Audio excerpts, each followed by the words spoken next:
Hi friends, ഇന്ന് നമ്മൾ ഒരു വ്യത്യസ്തമായ കംപ്ലൈൻ്റായിട്ട് വന്നിരിക്കുന്നത്.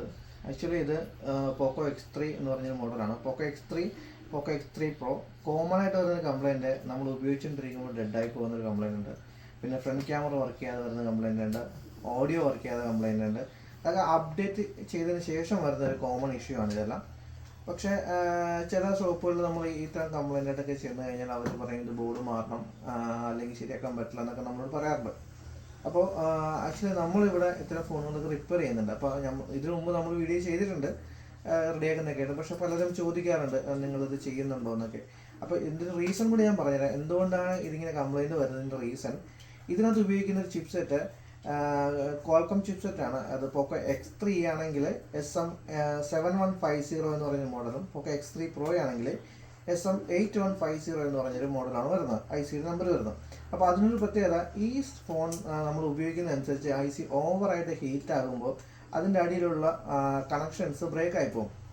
അപ്പോൾ ചുമ്മാ ബ്രേക്കായി പോകുന്നത് മാത്രമല്ല, ഈ IC ഫിക്സ് ചെയ്തിരിക്കുന്നത് ഒരു ഗ്ലൂവിൽ ആണ് ഫിക്സ് ചെയ്തിരിക്കുന്നത്. അതായത് IC നമ്മൾ മദർ ബോർഡിൽ ഫിക്സ് ചെയ്തതിന് ശേഷം അതിൻ്റെ ചുറ്റിനും ഗ്ലൂ ഇട്ടിട്ട് അതിനകത്തേക്ക് കയറി അത് തിക്കായിട്ടാണ് ഇരിക്കുന്നത്.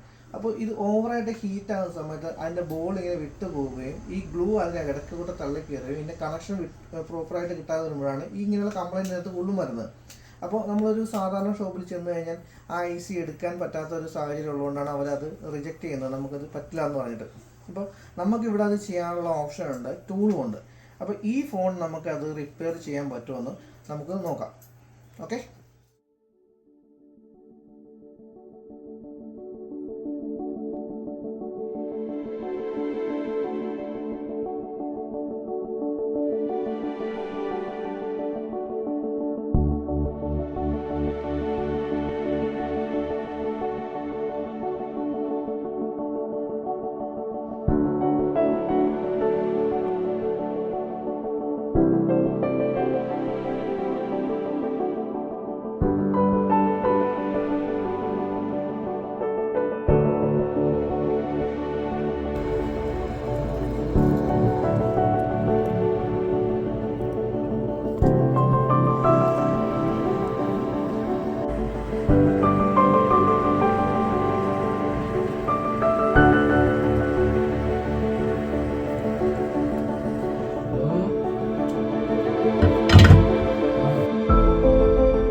ഫ്രണ്ട്സ്, അപ്പോൾ നമ്മുടെ ഈ പോക്കോ X3 പ്രോ ആയിരുന്നു ഇത്. അപ്പോൾ X3 പ്രോ റെഡി ആയിട്ടുണ്ട്.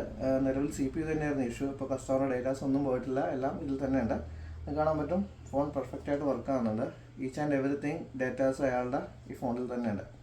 അപ്പോൾ നിലവിൽ നിങ്ങൾക്ക് ഇതുപോലെ ഏതെങ്കിലും ഫോൺ ഡെഡായിട്ട് ഉപയോഗിക്കാൻ പറ്റാതെയൊക്കെ കിടപ്പുണ്ടെങ്കിൽ സ്മാർട്ട് കെയറിലേക്ക് വരാവുന്നതാണ്. തീർച്ചയായും നമ്മളത് ശരിയാക്കുന്നതായിരിക്കും. അപ്പോൾ നെക്സ്റ്റ് വീഡിയോയിൽ കാണാം. Stay tune. ബൈ.